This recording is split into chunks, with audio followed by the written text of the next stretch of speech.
Hello dear students, जैसे ही आप नई क्लास में जाते हैं कुछ ना कुछ नया आ जाता है। तो अब 9th में आए हैं, आपकी एसएसटी में एक नया सब्जेक्ट आ गया जिसको हम बोलते हैं इकोनॉमिक्स। बट इकोनॉमिक्स की एक अच्छी बात ये है कि ये ना रियल लाइफ से रिलेटेड है। आपको कुछ भी बहुत ज्यादा पास्ट का, बहुत ज्यादा आपको दूर दूर की चीजों का ये नहीं लर्न करना। इसमें ये सारा कॉन्सेप्ट्स जो होते हैं वो आपके साथ रिलेटेड या आपकी मार्केट के या आपके आसपास रिलेटेड होते हैं। तो आपका फर्स्ट चैप्टर है story of a village. PSCB students का जो इकोनॉमिक्स का ये चैप्टर है पहला। हमारे पीएससीबी में देखिए कई बच्चों का इंग्लिश मीडियम है, हिंदी है, पंजाबी है। तो मेरा पढ़ाने का ऐसे रहेगा कि जो टर्म्स है वो इंग्लिश में लिखेंगे और जो मैं आपको समझाऊंगी वो हिंदी पंजाबी मिक्स रहेगा। तो स्टोरी ऑफ विलेज में क्या है, मेनली आपको पहले ये बताए कि आपको सारा दिन कौन कौन सी चीजें आप यूज करते हैं। जैसे आपको गर्मी लगती है तो क्या लगा लेते हैं, हम फैन लगा लेते हैं। ज्यादा गर्मी लगती है तो कहीं एसी भी लगा लेते हैं। भूख लगती है तो क्या करते हैं, फूड लगा लेते हैं, खा लेते हैं। कहीं जाना होता है तो हमने क्या यूज करते हैं, ट्रांसपोर्ट मतलब आप कुछ भी, आपके पास कार है, स्कूटर है, कुछ भी। कार स्कूटर में डालने के लिए आपको क्या चाहिए, पेट्रोल। तो इतनी सारी चीजें आपको, और पढ़ाई कर रहे हैं तो आपको क्या चाहिए, टीचर भी चाहिए, कॉपी भी चाहिए, पेंसिल भी चाहिए, पेन भी चाहिए, ये सारी चीजें। तो इसका मतलब हम इतनी सारी चीजें हमें दिन में चाहिए। ये तो मैंने बहुत थोड़ी लिखी हैं, हम दिन भर में बहुत सारी चीजें यूज करते हैं। तो इसका कहने का मतलब क्या है बच्चों, कि हमारी जो वांट्स हैं पूरे दिन में वो अनलिमिटेड है। वो इतनी ज्यादा है कि हम कई बार काउंट भी नहीं कर सकते। हमारी वांट्स अनलिमिटेड है। तो हम इन अनलिमिटेड वांट्स को, कोई भी इंसान है, कोई व्यक्ति है, कोई बच्चा है, तो अनलिमिटेड वांट्स को पूरा करने के लिए कुछ ना कुछ एक्टिविटी करता है। जब वो एक्टिविटी करता है उससे वो अपनी उस वांट को पूरा करता है और उसको क्या मिलती है, सेटिस्फेक्शन। सेटिस्फेक्शन मिलने के बाद उसकी कोई नई वांट शुरू हो जाती है, उसकी कोई नई नीड शुरू हो जाती है। जैसे सपोज करो आपने आज साइकिल ले लिया, साइकिल के बाद आपका दिल करेगा, अब तो साइकिल के बाद दिल करेगा कि स्कूटर हो मेरे पास, ठीक है। स्कूटर के बाद आपका दिल करेगा कार हो मेरे पास। तो ये जो हमारी वांट्स हैं ये अनलिमिटेड है, ये कभी नहीं खत्म होती। इसके लिए ह्यूमन क्या करता है, एक्टिविटी करता है। एक्टिविटी करके वो उसको सेटिस्फेक्शन मिलती है। कहने का इसका मतलब सिंपल ये है, अपनी जरूरतों को पूरा करने के लिए इंसान काम करता है, पैसा कमाता है और उससे वो चीजें खरीदता है, फिर उसकी नई वांट शुरू हो जाती है। इस यहाँ पर एक कॉन्सेप्ट और समझिए कि जैसे आपके पास कोई सोर्स है, सपोज आपके बुआ घर आए, आपको 200 रुपीज दे गए। नो डाउट आपकी मम्मी ने कहा था वो मेरे को दे दो 200 रुपीज, लेकिन आपने कहा मेरी बुआ दे के गई है तो मैं ही रखूंगा। अब आपके पास क्या सोर्स हो गया, 200 रुपीज। तो इन 200 रुपीज को आप सोच रहे हैं कि कैसे खर्चा जाए। आप सोच रहे हैं कि कैंटीन जाके खर्च लिया जाए, मैकडोनल्ड का हैप्पी मील ले लिया जाए, या फिर आपको याद आया कि साइंस टीचर ने एक असाइनमेंट दी थी, उसके लिए प्रोजेक्ट के लिए मुझे स्टेशनरी चाहिए थी तो स्टेशनरी आइटम ले लें। फिर आपको याद आया कि आपकी स्कूटी में पेट्रोल खत्म है तो वो भी भरवाने वाला है, ठीक है। तो और भी आपको ऐसे ऐसे करके बहुत सारी ऑप्शंस आई कि मैं इस 200 का क्या क्या क्या कुछ ले सकता हूँ। सारी चीजें तो ले नहीं सकते। इनमें से आप देखोगे कि मैं इन 200 को कैसे खर्च करूं। सपोज करो आपने सोचा कि स्टेशनरी और पेट्रोल तो पापा भी दिलवा देंगे, मैं कैंटीन जाके ये 200 रुपीज खर्च के आता हूँ। किसी और बच्चे ने सोचा कि कैंटीन का क्या है, फिर कभी खा लेंगे, लेकिन स्टेशनरी आइटम जरूरी है, मैं पहले ये लेके आता हूँ। तो डिपेंड करता है कि आप किस चीज को प्रायोरिटी दे रहे हो, आप उस सोर्स को कैसे यूज कर रहे हो। मतलब क्या है, सोर्स आपके पास लिमिटेड है लेकिन वांट्स आपकी अनलिमिटेड है। तो इन लिमिटेड सोर्सेज के साथ अनलिमिटेड नीड्स में से कौन सी नीड पूरी की जाए, यही इकोनॉमिक्स है। आपको नया सब्जेक्ट ऐड हुआ ना, इकोनॉमिक्स। तो व्हाट इज इकोनॉमिक्स, कि इन अनलिमिटेड वांट्स को लिमिटेड सोर्सेज से किस तरह से हमने अचीव करना है, कौन सी हमारी प्रायोरिटी है, किसको पहले अचीव करना है, क्या क्या एक्टिविटीज करनी है उसके लिए, यही इसे ही कहते हैं इकोनॉमिक्स। इसकी एक और एक सिंपल एग्जांपल देती हूं मैं आपको। सपोज करो घर में 2 kg मिल्क है। अब 2 kg मिल्क से कुछ कह रहे हैं कि हमने दूध पीना है, ठंडा दूध पीना है, शेक बना लीजिए कोई, ठीक है। कोई कहता है पनीर की सब्जी खानी है, पनीर बना लीजिए, कोई कहता है खीर खानी है, खीर बना लीजिए, और किसी का मन कर रहा है कि हमने मिठाई खानी है, बर्फी बना लो, खोआ बना लो, स्वीट्स बना लो।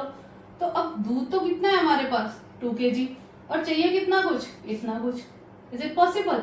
तो देखा जाएगा कि इस 2 kg मिल्क से इसमें से क्या चीज बना लें कि इसकी हमें ऑप्टिमम यूटिलाइजेशन मिले, कि सारे खा ले, कि सबको अच्छी लगे।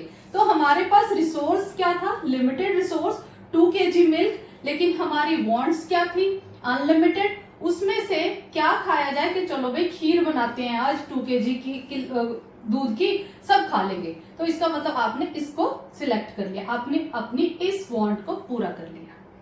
तो यही है इकोनॉमिक्स, इस ह्यूमन बिहेवियर को स्टडी करना कि अनलिमिटेड वांट्स को लिमिटेड रिसोर्सेज के साथ कैसे अचीव करना है। ये डेफिनेशन है इकोनॉमिक्स की, ये समझिए। Economics is the study of unlimited human wants and the activities done to satisfy these unlimited wants with limited resources। तो इन अनलिमिटेड वांट्स को अचीव करने के लिए, पूरा करने के लिए, सेटिस्फाई करने के लिए वो कौन सी एक्टिविटीज करता है ताकि वो अपने लिमिटेड रिसोर्सेज से उसको अचीव कर सके। तो आपकी इकोनॉमिक्स में, आपके फर्स्ट चैप्टर में कुछ बेसिक इकोनॉमिक्स की कॉन्सेप्ट्स हैं जिनके बारे में अब करेंगे। सबसे पहले आपके पास है गुड्स। इकोनॉमिक्स में गुड्स उसे कहते हैं, जैसे अभी हमने एग्जांपल्स ली थी कि पेन यूज करते हैं, कॉपी यूज करते हैं, जिसको आप देख सकते हैं, टच कर सकते हैं, वो सारी प्रोडक्ट्स इसमें गुड्स में आ जाते हैं। जैसे कि गुड्स में कैसे आते हैं, जो कि टेंजिबल चीजें हैं, जिसको आप देख सकते हैं, छू सकते हैं। जैसे हो गया पेन, पेंसिल, बोर्ड, कॉपी, आपका बैग, फैन, एवरीथिंग, फर्नीचर आपका घर में, ये सारी चीजें, कोई भी ऐसी चीज, उनको हम क्या कह देते हैं, गुड्स। देन है सर्विसेज। सर्विसेज क्या है, जो कि इनटैंजिबल है, जिसको हम टच नहीं कर सकते। अब पढ़ रहे हैं, पढ़ाई कर रहे हैं, तो आपको इन सारी चीजों के साथ क्या चाहिए, teacher, services of a teacher. आप बीमार हैं, किसके पास जाते हैं, डॉक्टर। आपको कोई प्रॉब्लम है, कोई कोर्ट में केस है, किसके पास जाते हैं, लॉयर। तो टीचर, डॉक्टर, इंजीनियर, ये सब इनकी सर्विसेज क्या है, किसमें हम इंक्लूड करते हैं इनकी सर्विसेज को, इकोनॉमिक्स में सर्विसेज कॉन्सेप्ट में। तो नेक्स्ट है यूटिलिटी। अब यूटिलिटी क्या होता है, जिसको हम हिंदी में उपयोगिता भी कहते हैं। यूटिलिटी क्या होता है, जब जो चीज को यूज करके आपको कोई सेटिस्फेक्शन मिलती है, जो सेटिस्फेक्शन मिलती है उसको यूटिलिटी कहते हैं। फॉर एग्जाम्पल फूड है, फूड को खा के आपका हंगर सेटिस्फाई हो रहा है, इसका मतलब इसमें फूड में कौन सी यूटिलिटी है, हंगर को सेटिस्फाई करने की। वाटर है, वाटर से हमारी प्यास बुझ जाती है, तो वाटर में कौन सी हमारी यूटिलिटी है, हमारी थर्स्ट को बुझाने की, हमारी प्यास को बुझाने की। जिस चीज में कौन सी सेटिस्फेक्शन पूरी करने की योग्यता है उसको हम क्या देते हैं, यूटिलिटी। देन आ गया प्राइस। प्राइस क्या है, जो चीज को बाय करने के लिए आपको जो अमाउंट देना पड़ता है वो उसका प्राइस है। सपोज करो आपको नोटबुक खरीदना है, नोटबुक खरीदने के लिए आपको शॉपकीपर को 50 रुपीज देने पड़े। 50 रुपीज क्या हो गया इस नोटबुक का प्राइस, कि जिस चीज को बाय करने के लिए उसके बदले में आपको क्या वैल्यू देनी पड़ रही है, वही उस चीज का प्राइस है। वेल्थ क्या है, वेल्थ वो सारी फिजिकल कैपिटल है जिसको हम क्या कह देते हैं, धन। जैसे कि आपके पास कोई मशीनरी है, आपकी मनी है, और भी किसी तरह की कैपिटल, कोई बिल्डिंग है, कोई लैंड है, वो सारी किसमें ले लेते हैं, वेल्थ में। देन है मनी। मनी आप सबको पता है, money is a medium of exchange, जिससे आप कोई चीज बाय करते हो, जिसको यूज करके आप कुछ खरीद सकते हो, उसको हम क्या कह देते हैं, मनी। ये गवर्नमेंट से एक्सेप्टेबल होती है, ठीक है, पूरे देश में एक जैसी चलती है। जैसे कि इंडिया में, इंडिया की मनी क्या है, करेंसी क्या है, रुपी। अमेरिका की क्या है, अमेरिकन डॉलर। कनाडा की क्या है, कैनेडियन डॉलर, यूके की क्या है, पौंड। तो ये सारी इस तरह से डिफरेंट डिफरेंट कंट्रीज की डिफरेंट तरह की करेंसी होती है। मनी को हम कैसे डिफाइन कर सकते हैं कि एक तरह का मीडियम ऑफ एक्सचेंज है जिससे हम किसी चीज को बाय करते हैं या सेल करते हैं। देन है डिमांड। अब डिमांड क्या है? डिमांड बच्चों डिफरेंट है वांट्स एंड नीड्स से। ऐसे नहीं है कि हमें ये चाहिए वो चाहिए, ये हमारी डिमांड हो गई कि हमने कहा कि ये जितनी हमारी वांट्स है, हमने पहले बात की थी कि अनलिमिटेड वांट्स है, अनलिमिटेड वांट्स हमारी डिमांड होगी, ऐसे नहीं है। डिमांड वो चीज है कि जो प्रिवेलिंग प्राइस मार्केट में चल रहा है किसी चीज का, जब हम उसको बाय करने की इच्छुक होते हैं, विलिंग भी होते हैं और हम उसे बाय करना चाहते हैं। जो प्रिवेलिंग प्राइस है, कोई भी particular price at the market, किसी भी मार्केट के प्राइस पे जब हम किसी चीज को बाय करना चाहते हैं उसको बोलते हैं डिमांड। सपोज करो 10 चॉकलेट्स हैं जिसकी प्राइस है ₹10। ओके, आप इसको जाके शॉपकीपर को बोलते हो कि यदि 10 रुपीज, वो पूछते हो कि एक चॉकलेट की कितनी प्राइस है, वो कहता है कि 10 रुपीज है। आप कहते हैं ठीक है मुझे 5 चॉकलेट्स दे दो, तो यहाँ पे आपकी डिमांड कितनी हो गई? 5। ओके, तो सपोज करो आप पूछते हो कि चॉकलेट की प्राइस कितनी है, बढ़ के वो 20 रुपीज हो गई। ठीक है, तो वो कहता है कि एक चॉकलेट की कीमत 20 रुपीज है, तो आप कहते हो ठीक है कोई बात नहीं, अब मुझे 3 चॉकलेट्स दे दो। तो कितनी डिमांड हो गई अब? 3। इसका मतलब देखिए प्राइस इंक्रीज हुआ, पहले यहाँ पे 10 था, आपकी डिमांड 5 थी, और 10 से जब प्राइस 20 हुआ तो आपकी डिमांड कम हो गई, कितनी रह गई? 3 रह गई। तो डिमांड प्राइस से इनवर्सली रिलेटेड है। यदि प्राइस इंक्रीज होता है तो डिमांड डिक्रीज होती है, ये याद रखना है। जो डिमांड एंड प्राइस का रिलेशन है वो इनवर्स है, वो इस तरह जाता है, क्योंकि जैसे जैसे प्राइस बढ़ता है डिमांड कम होती जाती है। यदि हम ऐसे लिख लें,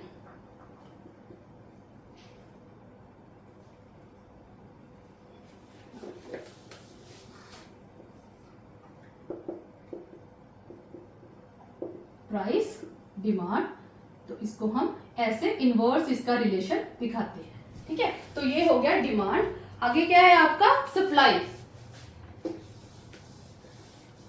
सप्लाई एक किसी भी क्वांटिटी की सप्लाई हम वो ले लेते हैं जब एक सेलर किसी चीज को पर्टिकुलर प्राइस पे मार्केट में सेल करना चाहता है। जैसे सपोज करो अभी हमने चॉकलेट्स की एग्जांपल ली थी, चॉकलेट्स का रेट चल रहा है 10 रुपीज, और जो शॉपकीपर है उसके पास सपोज करो 100 चॉकलेट्स पड़ी है। ठीक है, उसने देखा कि मार्केट में कितना प्राइस चल रहा है इस चॉकलेट का, ₹10 चल रहा है, तो वो यहाँ पे 50 चॉकलेट्स ही भेजता है मार्केट में बेचने के लिए। तो यहाँ पे सप्लाई कितनी हो गई? 50, क्योंकि वो इससे ज्यादा नहीं बेचना चाहता इस प्राइस पे। वो सोचता है कि यदि प्राइस इंक्रीज होगा बाद में तो मैं ज्यादा अपनी चॉकलेट्स बेचूंगा। सपोज करो प्राइस बढ़ के हो जाता है 20 रुपीज, तो अब सोचता है ये शॉपकीपर कि अब मैं अपनी 80 चॉकलेट्स या 90 चॉकलेट्स बेच सकता हूं।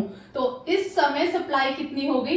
80 चॉकलेट्स और 90 चॉकलेट्स। तो इसका मतलब जैसे ही प्राइस बढ़ा शॉपकीपर ने ज्यादा सप्लाई कर दी। तो सप्लाई और प्राइस का डायरेक्ट रिलेशनशिप है।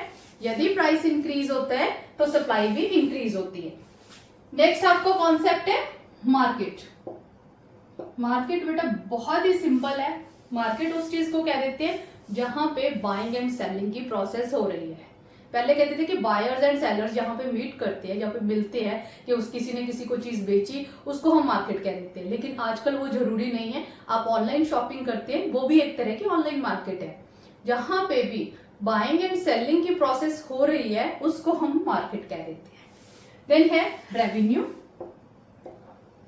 रेवेन्यू जस्ट इनकम, आपको काम करने के बदले में जो भी वैल्यू मिल रही है उसको हम बोल देते हैं इनकम।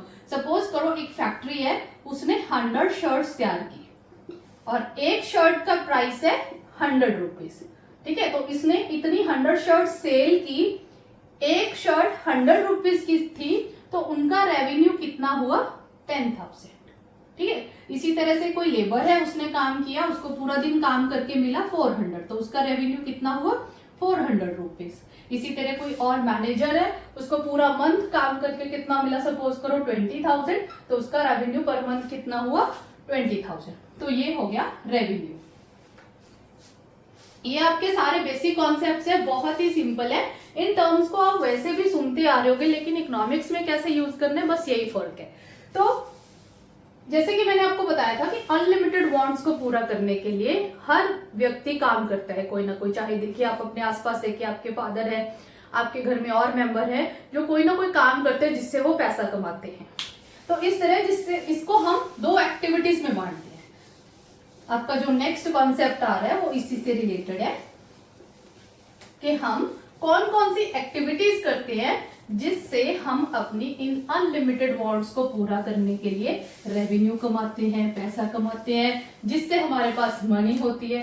तो इकोनॉमिक्स में हम दो तरह की एक्टिविटीज लेते हैं, इकोनॉमिक एक्टिविटीज जिनको हम आर्थिक क्रियाएं कहते हैं, एंड नॉन इकोनॉमिक एक्टिविटीज जिनको हम अनार्थिक या गैर आर्थिक क्रियाएं कहते हैं। Economic activities and non economic activities, दो तरह की एक्टिविटीज आप अपनी बुक में करोगे। इकोनॉमिक एक्टिविटीज वो होती हैं जो कि पैसा कमाने के लिए की जाती हैं, जो कि टू अर्न मनी के लिए की जाती हैं, जो इस पर्पज से की जाती है कि हम ये काम करेंगे तो उसके बदले में हमें मनी मिलेगी, तो उसके बदले में हमें पैसा मिलेगा। नॉन इकोनॉमिक एक्टिविटीज का पर्पस मनी कमाना नहीं होता, पैसा कमाना नहीं होता।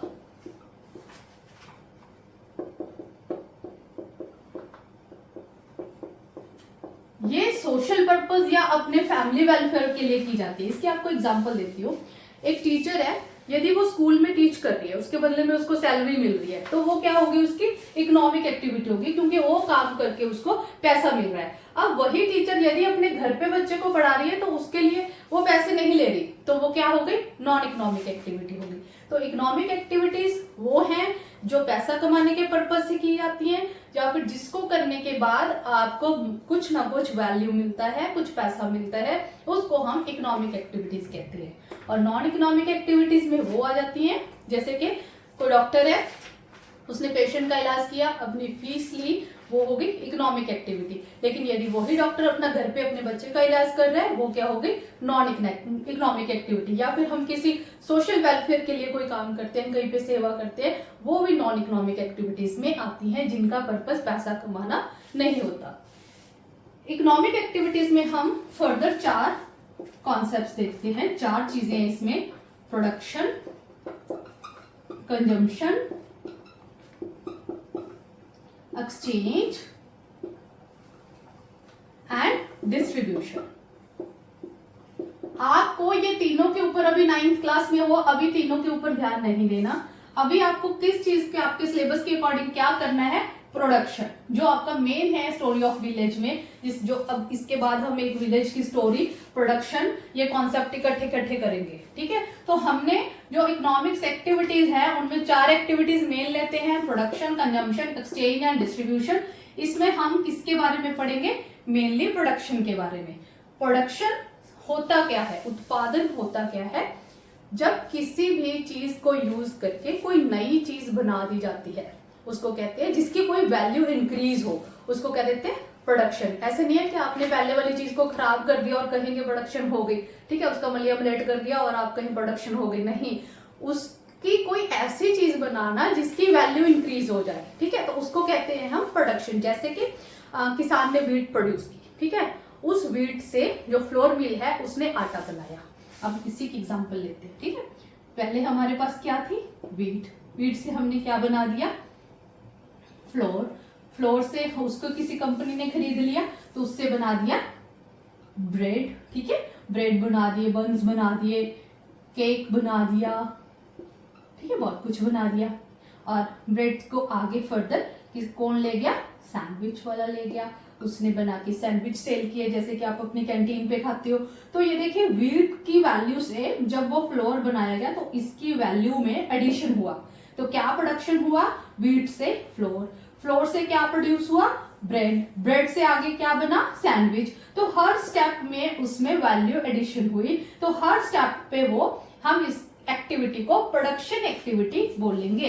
तो ये होती है प्रोडक्शन एक्टिविटी। जब हम किसी रॉ मटेरियल को यूज करके कोई नई चीज बना दे जिसका वैल्यू एडिशन हो, उसको हम बोलते हैं प्रोडक्शन। जैसे कि आप कॉटन यूज करके क्या बना दे, कपड़ा बना दे। कॉटन रॉ मटेरियल था, उसकी वैल्यू एड ऑन होगी, कपड़ा बन गया। कपड़े से आगे स्टिचिंग करके शर्ट बना दी, उसका फिर वैल्यू एड ऑन हो गया। तो इसको हम बोलते हैं प्रोडक्शन। अब जो मेन चीज है प्रोडक्शन में, आपके 4 मेन कॉन्सेप्ट्स आते हैं जो हमने करने हैं। क्या कुछ यूज होता है प्रोडक्शन में, लैंड, लैंड चाहिए हमें, लेबर, कैपिटल एंड एंटरप्रेन्योर। ये 4 फैक्टर्स हैं प्रोडक्शन के, जो कि किसी भी चीज की प्रोडक्शन के लिए हम यूज करते हैं। अब हमने इनके बारे में, चारों फैक्टर्स के बारे में, मीन्स ऑफ प्रोडक्शन के बारे में हमने पढ़ना है। लैंड क्या है, लेबर क्या है, कैपिटल क्या है, एंटरप्रेन्योर क्या है, इसके बारे में हम डिटेल में पढ़ेंगे। तो सबसे पहला फैक्टर क्या आ जाता है हमारे पास, लैंड। ये जो आपको चारों कॉन्सेप्ट करवाने हैं, land, capital, entrepreneur and labour, इन्हीं में से आपके बहुत सारे वन वर्ड क्वेश्चन, बहुत सारे फिलअप्स, ट्रू और फॉल्स बनेंगे, इसीलिए हर चीज को ध्यान से समझना है। लैंड एक ऐसी चीज है जो कि फिक्स्ड है, जिसको हम मूव नहीं कर सकते, ये इमोबाइल है और ये नेचुरल फैक्टर है। ये हमें नेचर ने दिया हुआ, ये नेचर का गिफ्ट है हमारे पास, इसको ह्यूमन बीइंग्स ने नहीं बनाया। लैंड नेचुरल फैक्टर है और ये फिक्स्ड है। ये दोनों चीजें इसके बारे में, लैंड के बारे में याद रखना। मोर ओवर, लैंड का हम यूज डिपेंड करते हैं कि उसको यूज किस तरह से करते हैं। उसको एग्रीकल्चर के लिए यूज कर रहे हैं, उसको हम उसके ऊपर बिल्डिंग बना रहे हैं, लैंड को किस पर्पस के लिए यूज कर रहे हैं इकोनॉमिक एक्टिविटी में, ये डिपेंड करता है। लैंड के ऊपर हम फॉरेस्ट लगा रहे हैं, ग्रासलैंड्स बना लिए, किसी भी तरह से हम लैंड को वेरियस यूजेस में यूज कर सकते हैं। और एक चीज के लैंड का क्या डिपेंड करता है, सॉइल फर्टिलिटी, कि कहीं की जो लैंड है वो कितनी को फर्टाइल है, क्योंकि जितनी लैंड फर्टाइल होगी उतनी उसकी प्रोडक्शन अच्छी होगी। अब हमारे कंट्री में 1966-67 आपने 8th क्लास में भी पढ़ा होगा, हमारे कंट्री में ग्रीन रेवोल्यूशन आया था। ग्रीन रेवोल्यूशन क्या होता है, रेवोल्यूशन होता है और सडन चेंज, एक बहुत बड़ा बदलाव आ जाना, सडन चेंज, बहुत बड़ा। ग्रीन मतलब क्योंकि ये एग्रीकल्चर फील्ड में आया था, इसलिए इसको ग्रीन के नाम से जाना जाता है, ग्रीन रेवोल्यूशन। 1966-67 में क्या हुआ था, हमारे जो एग्रीकल्चर प्रोडक्ट है वो बहुत ज्यादा इंक्रीज हुआ था, अबाउट 25% इंक्रीज आया था एग्रीकल्चर प्रोडक्ट में, इसीलिए इसको ग्रीन रेवोल्यूशन भी कहा जाता है। इसका रीजन क्या था कि जितने भी सॉइल, जो हमारी लैंड थी, उसमें एक तो हमने अच्छे सीड्स यूज किए थे, high yielding variety seeds use किए थे, एक था इरिगेशन फैसिलिटीज यूज की थी, एक सॉइल को फर्टिलाइज करने के लिए फर्टिलाइजर्स यूज किए थे, पेस्टिसाइड्स यूज किए थे जिससे उनको कीड़ा ना लगे। तो बहुत सारी न्यू टेक्नोलॉजी के साथ हमने अपनी लैंड की जो सॉइल की प्रोडक्शन है उसको बढ़ा लिया था। इतना बढ़ाया है कि आज यदि हम देखें तो इंडिया, जो पंजाब है हमारा, ये 60% वीट और 35% राइस पूरी कंट्री को प्रोड्यूस करता है, इसीलिए इसे फूड बास्केट भी कहा जाता है। क्या कहते हैं, फूड बास्केट। ये चीजें याद रखनी है आपने। ग्रीन रेवोल्यूशन क्यों आया था, क्योंकि हमने बहुत सारे fertilizers, high yielding variety seeds, pesticides use करके हमारे एग्रीकल्चर प्रोडक्ट में बहुत ज्यादा इंक्रीज आया था। New technology, irrigation facilities, machinery, बहुत कुछ यूज किया था जिससे सॉइल फर्टिलिटी हुई थी। आज के जमाने में यदि हम देखें तो हमारा पंजाब है जो, वो वीट 60% दे रहा है, राइस 35% दे रहा है, जिसकी वजह से इसको फूड बास्केट भी कहा जाता है। तो सॉइल फर्टिलिटी को बढ़ाने के लिए क्या यूज किए गए थे, यदि आपको कोई पूछे, फर्टिलाइजर्स यूज किए गए थे।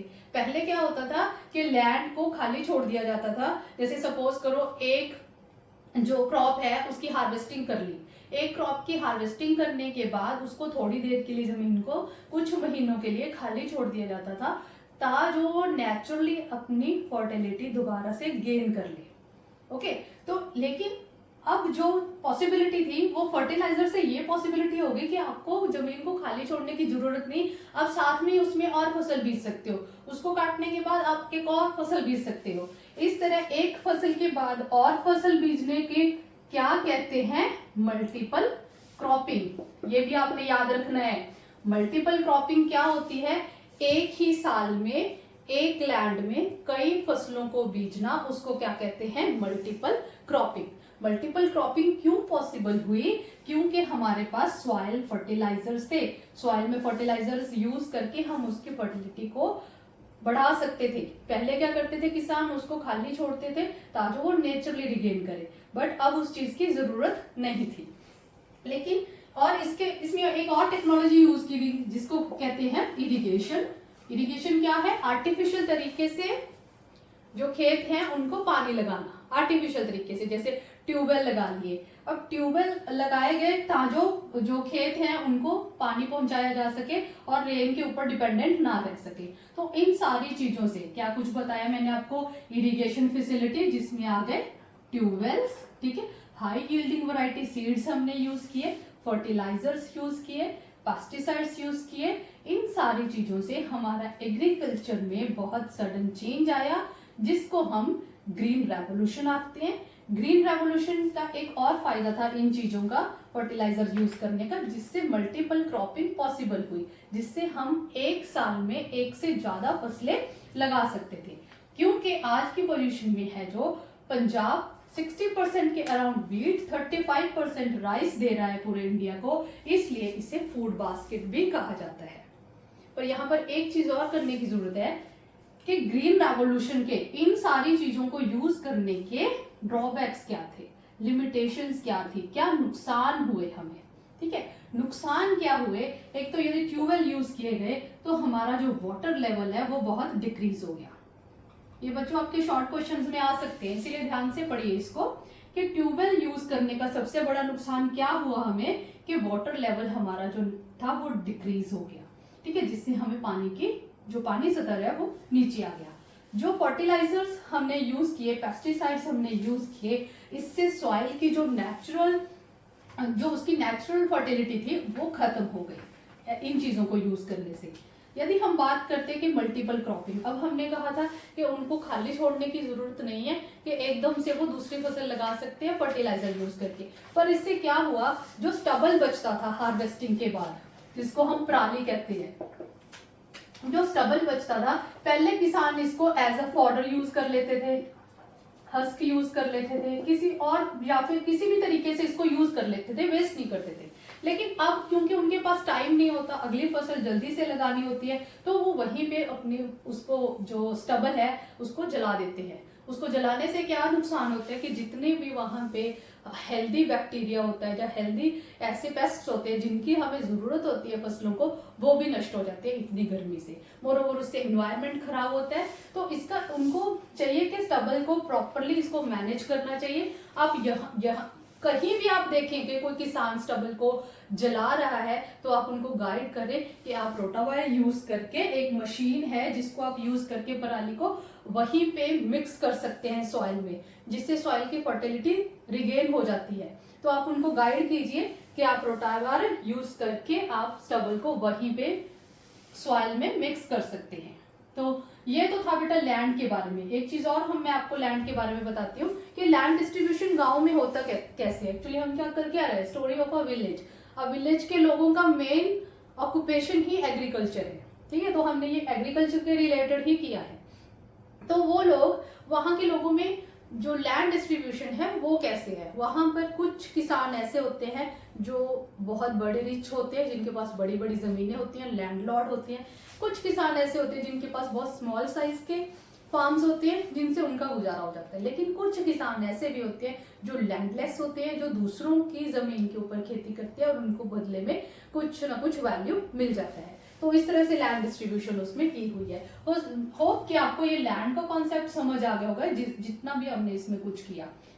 नेक्स्ट जो आपका सेकंड पॉइंट है वो है कैपिटल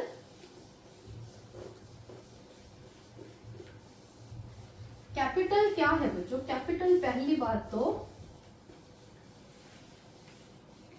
एक ह्यूमन मैन मेड चीजें हैं, ठीक है। आपको 2 पॉइंट्स यहां पे मैं करवा देती हूँ, लेबर एंड कैपिटल, दोनों करवा देती है। लेबर के बारे में यदि हम देखें तो लेबर एक ह्यूमन फैक्टर है।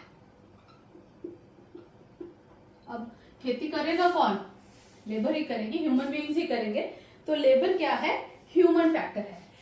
ह्यूमन फैक्टर है, जैसे कि लैंड तो फिक्स थी लेकिन ये मोबाइल है, इसको हम एक जगह से दूसरी जगह ले जा सकते हैं। देन इनका सप्लाई है जो इंक्रीज और डिक्रीज किया जा सकता है, ठीक है। आपको ज्यादा लेबर की जरूरत है तो आप खेत में ज्यादा लेबर लगा सकते हैं, आपको कम लेबर की जरूरत है तो आप खेत में कम लेबर लगा सकते हो। तो डिपेंड करता है कि आपको कितनी लेबर चाहिए अपने काम के लिए, ठीक है। तो इसको हम, ये एक ऐसा फैक्टर है जिसको खरीदा और बेचा जा सकता है, ठीक है, बॉट एंड सोल्ड। मतलब आपको लेबर खरीद और बेच सकते हैं, जितनी लेबर चाहिए आप उतनी आप लेबर लगा सकते हैं। एक अच्छा फैक्टर ये है कि इंडिया में ये बहुत ज्यादा है, अबंडेंस में है, इसलिए हम अपनी लेबर को अच्छे से अपने एग्रीकल्चर सेक्टर में यूज कर सकते हैं। सपोज करो कोई कंट्री है जिसके पास जमीन तो बहुत ज्यादा है, लैंड बहुत ज्यादा है, लेकिन उस पर काम करने वाली लेबर ही नहीं है, तो वो कंट्री ग्रो नहीं कर पाएगी क्योंकि उनके पास लेबर ही नहीं है। तो इंडिया के पास ये अच्छी चीज है कि हमारे पास अबंडेंस में लेबर है। तो ये लेबर के फैक्टर्स हैं मेनली, कि ये तो ह्यूमन फैक्टर है, ये एक्टिव फैक्टर है, काम करता है। असली काम कौन कर रहा है उसके ऊपर? लैंड के ऊपर लेबर कर रही है। यही एक ऐसा फैक्टर है जो मोस्ट एक्टिव फैक्टर है in the process of production. अब इसमें पॉइंट ये आता है कि लेबर, लैंड पे लेबर काम करने के लिए आएगी कहां से? From where we get the labour. अब यदि देखो स्मॉल फॉर्म है, एक छोटा सा खेत है किसी का, तो वो क्या करते हैं? खुद ही खेती कर लेते हैं, या फिर उनकी घर के 1-2 लोग जो उसमें इन्वॉल्व होते हैं उनकी हेल्प से खेती कर लेते हैं। 1-2 लेबर चाहिए उनको, उनसे वो लेबर से हेल्प लेके अपनी खेती कर लेते हैं। अब यदि बड़े लैंडलॉर्ड हैं, बहुत बड़े फार्म है, ठीक है, तो उनका क्या रहता है कि वो बाय करते हैं लेबर को, ठीक है, वो लेबर को बाय कर लेते हैं। तो अब इतनी लेबर सपोज करो उस विलेज में नहीं है, तो वो बाहर से भी लेबर आ जाते हैं, क्योंकि हमने कहा कि लेबर मोबाइल है, लेबर को एक जगह से दूसरी जगह पे भेजा जा सकता है, उसको खरीदा और बेचा जा सकता है, उसको इंक्रीज और डिक्रीज किया जा सकता है। तो हमारे पंजाब में ज्यादातर जब किसी भी स्टेट में अदर स्टेट से लेबर आती है काम करने के लिए, तो उसको बोलते हैं माइग्रेंट लेबर। इसको ध्यान से पढ़िए, माइग्रेंट लेबर क्या होती है? जब कोई लेबर एक स्टेट से दूसरी स्टेट में काम करने के लिए जाती है, या फिर एक जगह से दूसरी जगह पे काम करने के लिए जाते हैं, उसको हम बोलते हैं माइग्रेंट लेबर। अब इसमें भी एक फैक्टर है कि ज्यादातर लेबर चाहिए कब होती है? जब सोइंग टाइम होता है, बीज बीजने का टाइम होता है, या हार्वेस्टिंग का टाइम होता है, जब कटाई का टाइम होता है। या तो फसल बीजने के वक्त बहुत ज्यादा लेबर चाहिए होती है, या कटाई के वक्त, इन बिटवीन क्योंकि फसल ने अपने आप उगना होता है, थोड़ा बहुत काम चाहिए होता है, इतनी लेबर की जरूरत नहीं होती। तो जो माइग्रेंट लेबर है या और लेबर है, तो उस समय वो क्या करते हैं? और बहुत सारे काम होते हैं, या तो कंस्ट्रक्शन जो साइट्स है वहां पे लेबर काम कर लेती है, रिक्शा चला लेती है, और बहुत सारे, या फिर हॉकर्स छोटी छोटी अपनी जो रेडियां हैं वो लगा लेते हैं। तो इस तरह के वो काम करती है लेबर। तो ये था बच्चों लेबर के बारे में। ये फैक्टर्स आपने ध्यान से पढ़ने हैं, क्योंकि ये ट्रू फॉल्स में आ जाते हैं कि लेबर को इंक्रीज और डिक्रीज किया जा सकता है। तो आपने बताना है कि येस और नो, ठीक है। इसमें फिलअप्स आ सकते हैं, कोई भी क्वेश्चन आपको 1 वर्ड क्वेश्चन भी इसमें से आ सकते हैं। तो थर्ड पॉइंट जो है आपका वो है कैपिटल। कैपिटल एक मैन मेड फैक्टर है। इसमें आपको बताया लेबर ह्यूमन फैक्टर है, लैंड में आपको बताया था नेचुरल फैक्टर है, जो कैपिटल है वो मैन मेड फैक्टर है। मैन मेड फैक्टर कैसे होगा? जैसे कि सपोज करो मशीन्स है, और कोई किसी भी तरह की वेल्थ, आपकी मनी है, आपको पैसा चाहिए, मशीन्स है, आपकी बिल्डिंग है, ठीक है, ये सारी क्या आ गई कैपिटल, जिसको आप अब देखो, यदि हम एक विलेज की बात कर रहे हैं, वहां पे हम बात कर रहे हैं कि एग्रीकल्चर मेन ऑक्यूपेशन है, लैंड है लोगों के पास, लैंड के ऊपर लेबर काम कर रही है, तो उसमें क्या कुछ यूज हो रहा है, यदि वो काम कर रहे हैं उसमें छोटी बहुत मशीनरी भी यूज हो रही है, रॉ मटेरियल भी यूज हो रहे हैं, सीड्स भी यूज हो रहे हैं, पेस्टिसाइड्स भी यूज हो रही है, तो ये सारे चीजें उनके लिए क्या हो गई, कैपिटल हो गई, कि हमारे पास ये सारा सामान है जिसको हम यूज करके अच्छी एग्रीकल्चर लगा सकते हैं। टेक्नोलॉजी हो गई इरिगेशन के लिए, वो सारी क्या हो गई कैपिटल। तो ये आपने एक तो याद रखना है कि मैनमेड फैक्टर है, और जो जितने भी कोई भी मैनमेड रिसोर्स है वो हम इसमें ले लेंगे। एक चीज और इसमें याद रखना कि ये ट्रांसफरेबल है, ठीक है, आज आपकी है, आप कल इसको सेल कर सकते हो, ठीक है, ट्रांसफरेबल है, कि ये नहीं है कि आपको क्या, जैसे हमने किया था ना, जो लैंड है वो फिक्स है, तो ये कैपिटल फिक्स नहीं है, ट्रांसफरेबल है, एक जगह से हम इसको दूसरी जगह पे ट्रांसफर कर सकते हैं। एक और पॉइंट इसमें ऐड हो सकता है कि इसमें डेप्रिसिएशन होती है, जैसे मान लो मशीन को आप यूज करते रहे, धीरे धीरे उसकी कैपेसिटी खत्म होती जाती है, धीरे धीरे वो खराब होना शुरू हो जाती है, तो इसका मतलब उसमें डेप्रिसिएशन होती है। यदि आपको ये ट्रू फॉल्स में आ जाए कि डेप्रिसिएशन का जो कैरेक्टरिस्टिक है वो कैपिटल का है, तो आप इसको यस लिखेंगे। तो इसमें से आपका जो लास्ट कॉन्सेप्ट आ जाता है वो है एंटरप्रेन्योर। इन जो भी मैंने आपको बोर्ड पे लिखा है ये सारा आपने कॉपी पे नोट डाउन कर लेना है, क्योंकि यदि आप कॉपी पे लिखोगे तो ही आपको ये सारी चीजें याद रहेंगी, नहीं तो बार बार आपको वीडियो देखना पड़ेगा, और वीडियो बार बार वहां पे जाके खुलेगा नहीं। तो आप अपनी कॉपी नोटबुक साथ में रखा करो, तो नोटबुक से नोट किया करो जो भी मैंने यहाँ पे करवाया, उसके बाद इसको वही से कॉपी से ही रिवाइज करना है। नेक्स्ट है इसमें जो आपका लास्ट आ जाता है वो है एंटरप्रेन्योर। अब ये एंटरप्रेन्योर क्या है, एंटरप्रेन्योर है